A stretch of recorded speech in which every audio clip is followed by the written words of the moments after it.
Глава Коми Владимир Уйба записал видеообращение к жителям республики. Полную его версию смотрите прямо сейчас. Бурет Дунайортис. Добрый вечер, уважаемые жители республики. Сегодня я работаю в Устильмском районе. Провел встречу с руководителем муниципального образования Устильмы Каневым Николаем Митрофановичем. Обсудили блок социально-экономических вопросов.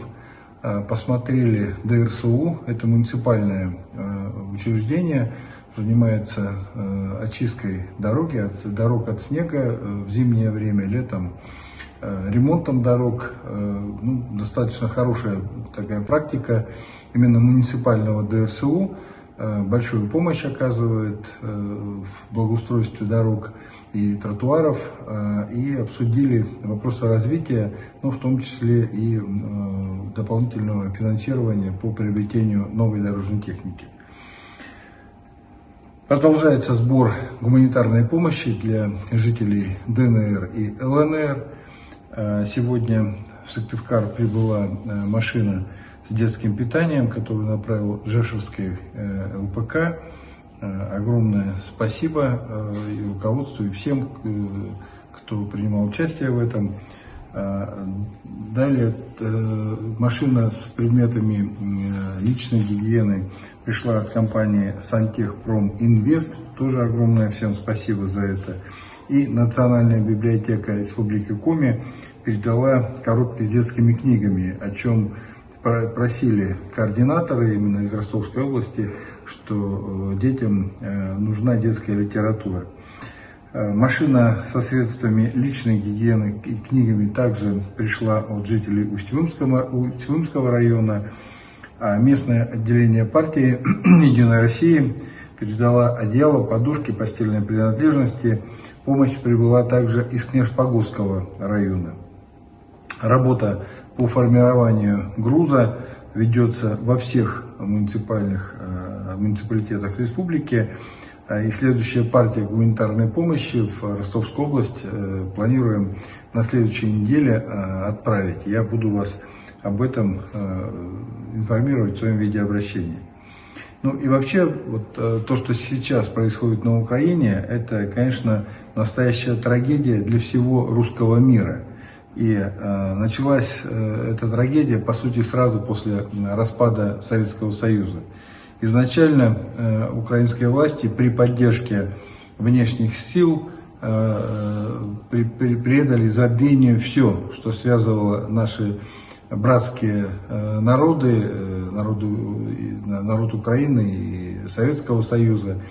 И, конечно, в первую очередь полностью придется забвению, а где-то даже и преследуется память о наших совместных боевых, в том числе беспрецедентном подвиге и советского, и украинского народа, тогда, когда это была единая семья, именно Советского Союза во время Великой Отечественной войны. И тогда никто не спрашивал, кто ты по национальности, был общий враг, нацизм, и все стояли плечом к плечу. И именно это и послужило победой, великой победой. Сегодня же на Украине в результате такого захвата власти крайними националистами, неонацистами, особенно в последние 8 лет, конечно, подвержены русские люди геноциду, издевательствам, унижениям. Мы помним все трагедию в Одессе, в Доме профсоюзов. Но, конечно, у нас в стране мы не позволяем тому, чтобы забыть память того, что послужило сегодня свободой нашей великой страны. Кто эту свободу принес, какой ценой мы заплатили за эту свободу. И, конечно, все это передаем нашим детям. Не даем прерваться этой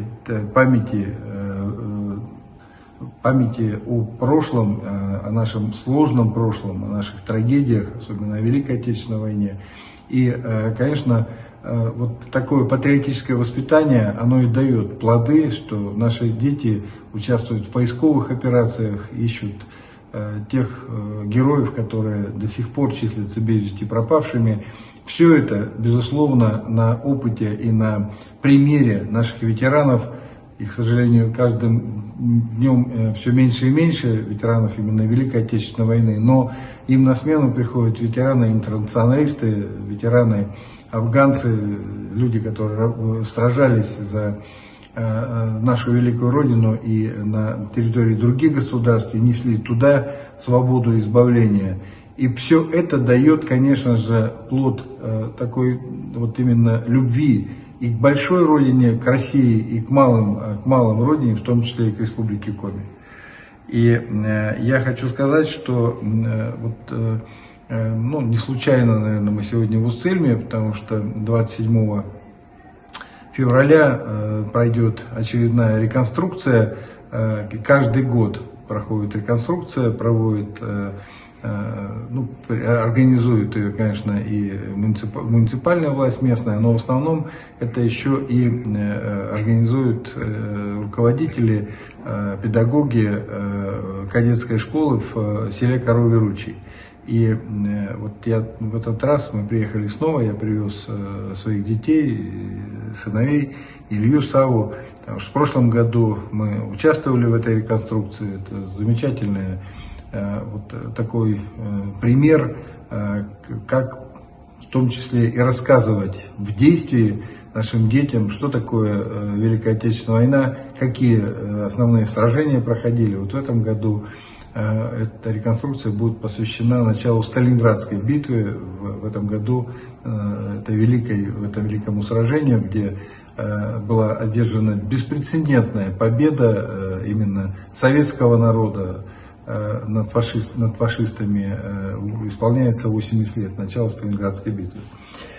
Это основные новости из Уцельмы.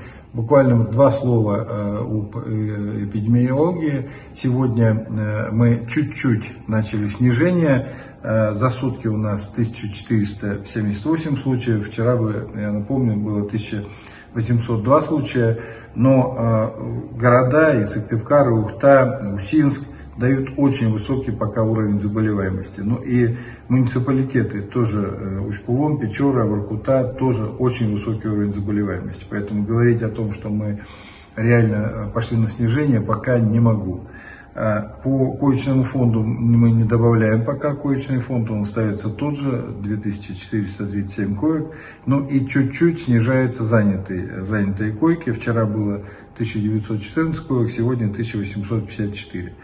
Продолжается вакцинация, и количество вакцинированных растет каждый день. Поэтому я всех призываю снова и снова вакцинироваться, потому что вакцинированные люди, практически у нас уже не болеют как раз невакцинированные. Поэтому нужно вакцинироваться. Вакцины у нас более чем достаточно, более 121 тысячи доз. Уважаемые жители республики, на сегодня это вся информация. Всего вам самого доброго. До следующей встречи.